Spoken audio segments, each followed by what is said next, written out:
Hi friends, good morning. ఎలా ఉన్నారు? బాగున్నాను. నేను కూడా బాగున్నాను. ఇవాళ రెసిపీ వచ్చి సాంబార్. ఫస్ట్ నూనె వేసుకొని ఆవాలు, జీలకర్ర,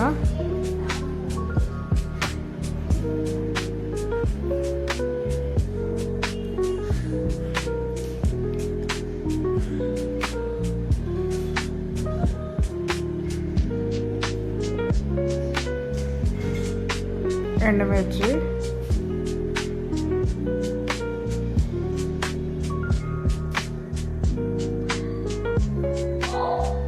కరివేపాకు, పచ్చిమిర్చి, ఉల్లిపాయలు పెద్ద ముక్కలు వేసుకోవాలి. సాంబార్లో బాగుంటుంది.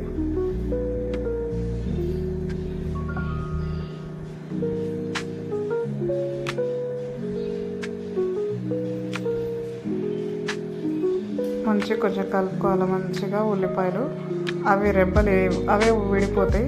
మనం దొడ్డుగా వేస్తేనే. కొత్తిమీర,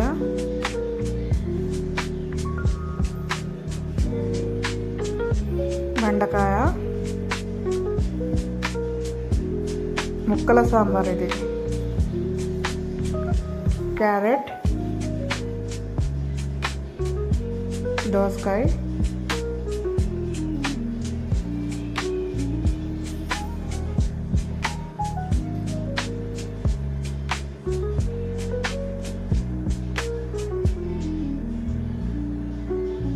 రాడిష్, ముల్లంగి,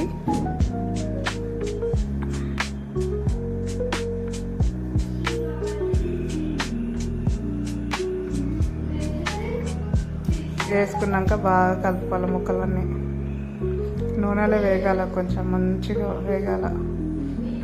పచ్చివాసన అనేది కొంచెం నూనెలోనే వేగిపోతే సాంబార్లో ఉడికేటప్పుడు మంచి స్మెల్ వచ్చేస్తుంది. మంచి టేస్ట్ ఉంటుంది ముక్క.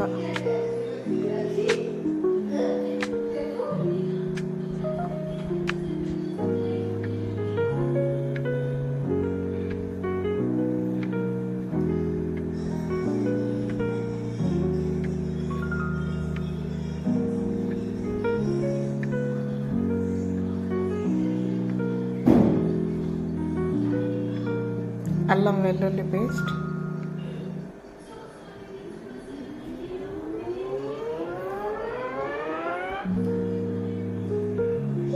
పసుపు,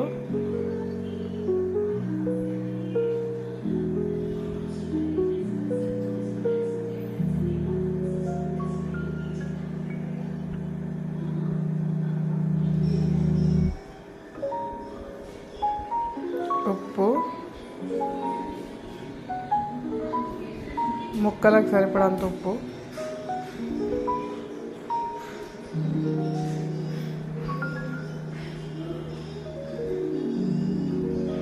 మంచిగా కలుపుకోవాలి.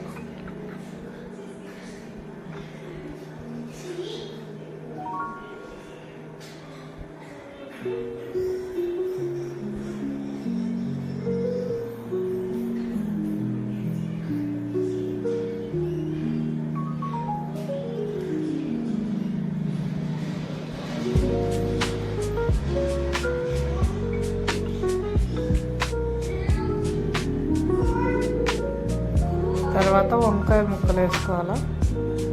వంకాయలు లాస్ట్కి వేసుకోవాలి, ఎందుకంటే తొందరగా మగ్గిపోతుంది అది. అందుకే లాస్ట్కి వేసుకొని తర్వాత టమాటో వేసుకొని కొంచెం మగ్గించాలి.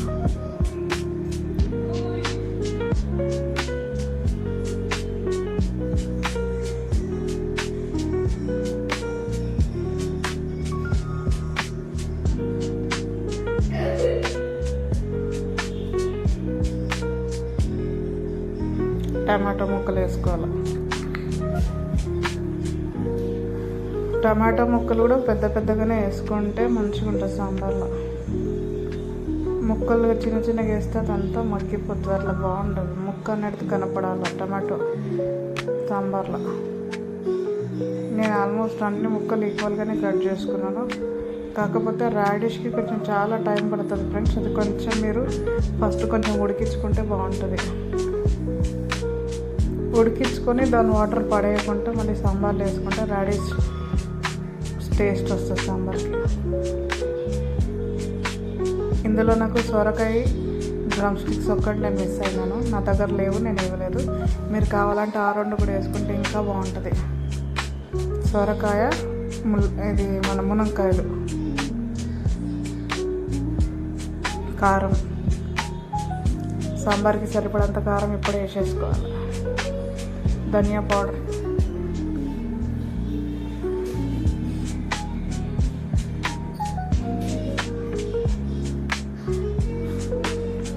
సాంబార్కి సరిపడంత సాంబార్ పౌడర్. హోమ్ మేడ్ కాదు ఇది, నేను రెడీమేడే, ఎవరెస్ట్ వాళ్ళది వాడతాను. నాకు ఎవరెస్ట్ వాళ్ళది చాలా నచ్చుతుంది.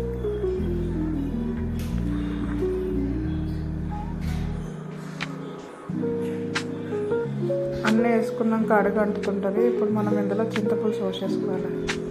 చింతపండు పులుసు,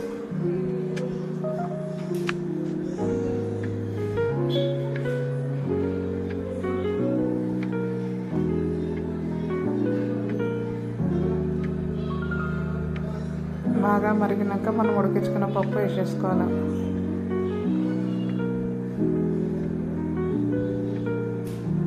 ఉడికించిన పప్పు వేసుకొని ఒక్క ఉడుకు రాగానే స్టవ్ కట్టేసుకుంటే సాంబార్ రెడీ.